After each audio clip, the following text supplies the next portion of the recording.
Hello friends, back to Bhavani life style. Happy very good morning அனைவரும் எப்படி இருக்கீங்க friends? இந்த பாத்திரத்தை கஷ்டப்பட்டு எப்பாடுபட்டு தேய்ச்சிடலாம். ஆனால் எனக்கு இதை அடுக்கிறதுக்கு வர டென்ஷன் பார்த்தீங்களா?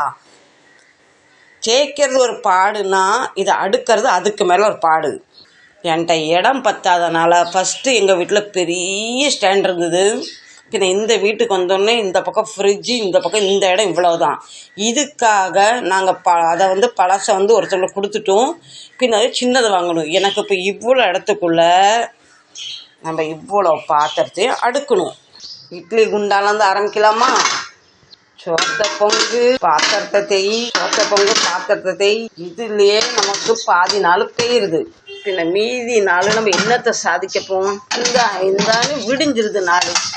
இந்த மைக்ரோ ஓவன் கீழே இவ்வளோ இடம் இருக்குது. நம்ம ஊர்லேருந்து வாங்கிட்டு அந்த மண் பானைலாம் இங்கே வச்சுருக்கேன். குக்கர் இங்கே வச்சுட்டு இட்லி சட்டி இங்கே வச்சாச்சு. இப்போ பிளேட்ஸ் எல்லாம் இங்கே அடிச்சிடலாம்.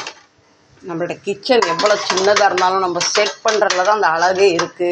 இன்னும் இந்த பிளேட்ஸ் எல்லாம் இன்னொன்று அடுக்கி இந்த பக்கத்தில் சொருவிடலாம். இந்த குட்டி குட்டி பிளேட்லாம் இன்னுக்குள்ளே ஒன்று வச்சுட்டு இதெல்லாம் இங்கே வச்சுட்டு குட்டி குட்டி பிளேட்டெல்லாம் இதில் சொருவிடும். உன்னுடைய போக மாட்டேக்கு இதை இங்கே விட்டுறலாம். உங்களை இங்கே உட்கார சொல்லலாம். இந்த மண் பாத்திரத்தையும் இங்கே அழகாக செட் பண்ணிடலாம். இந்த டிஃபின்லாம் எடுக்கும் போது மூடியோடு வச்சிடணும். அப்புறமா அவசரமாக மூடி கிடைச்சா டிஃபின் கிடைக்காது, டிஃபின் கிடைச்சா மூடி கிடைக்காது. நம்ம கடாயை இதில் எப்படி மாட்டிடலாம்? என்கிட்ட கடாயே 6-7 கடாய் ஆகிட்டு, அதனால் இடம் பற்ற மாட்டுக்கு. இந்த சட்டியை இங்கே வச்சு இதுக்குள்ளே போட்டுடலாம். நீங்கள் நினைக்கலாம் இதெல்லாம் ஒரு வீடியோ தான். நம்ம பெண்களுக்கு கிச்சன் செட் பண்ணுறது தான் பெரிய பொழப்புக்காக சின்ன சின்ன டிப்ஸ். உங்கள் வீட்டில் கிச்சன் இருக்குது, சின்னதாக இருக்குன்னா கவலைப்படாதீங்க, இப்படி வச்சு அடுக்கி முடிச்சிடணும்.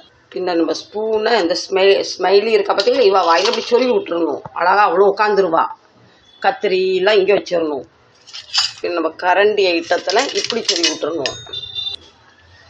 இந்த பக்கம் இவ்வளோ சரி, அந்த பக்கம் உட்கார மாட்டாலாம், இவளை இங்கே தொங்க விட்டுறலாம். பின்ன இவளையும் இங்கே மாட்டி விட்டுறலாம். பின்ன இவா நான் வேலைக்கு போய் கூட வருவா, அதனால இவ்வளோ கை படுற இடத்துல வச்சிடலாம். இவ்வளோ தூக்கி மண்டைக்கு மேலே வச்சிடலாம். பின்ன இவ்வளோ இங்கே ஓப்பன் பண்ணி நம்ம அரிசி பருப்பு டப்பா பக்கத்தில் இங்கே தூக்கி இப்படி சொறி விட்டுறலாம். முடிஞ்சுது, அவ்வளோதான். இப்போ நம்ம கூட காலி. இப்போ நம்ம கிச்சன் ஆர்கனைஸ் ஓகே. இப்படி தான் நான் தினம் செஞ்சுக்கிட்டு இருக்கேன். ஹலோ ஃப்ரெண்ட்ஸ், பேக் டு நல்லா இருக்கீங்களா? நம்ம கிச்சன் சின்னதாக இருந்தாலும் பெருசாக இருந்தாலும் அந்த பாத்திரத்தை தேய்ச்ச உடனே எடுத்து கவுத்திட்டேன். நான் கிச்சன் ரொம்ப சூப்பராக நீட்டாக இப்படி ஆயிரும். பார்த்தீங்களா? இப்படி தான் இருக்கேன் கிச்சன். வேலையெல்லாம் நிறைய பாத்திரம் வச்சுருக்கேன். அது யூஸ் இல்லாத பாத்திரம். கீழ் பக்கத்தில் க்ரோசரி ஐட்டம் நிறைய ஆகிட்டுனா அதை எடுத்து வைக்கிறது. கீழே நம்ம சிலிண்டர்லாம் வரிசையாக வச்சுருக்கேன், பாத்திரம் வச்சுருக்கேன். இப்படி தான் கிச்சனை இது எங்கள் மருமக அப்படி செட் பண்ணது. அதே மாதிரி நான் ஃபாலோ பண்ணுறேன். எதுவுமே மாற்றம் இல்லை. சரிங்களா? சரி ஃப்ரெண்ட்ஸ், இந்த வீடியோ பிடிச்சா என்ன செய்யணும்? சப்போர்ட் பண்ணணும், லைக் பண்ணணும், ஷேர் பண்ணணும், சப்ஸ்கிரைப் பண்ணணும்.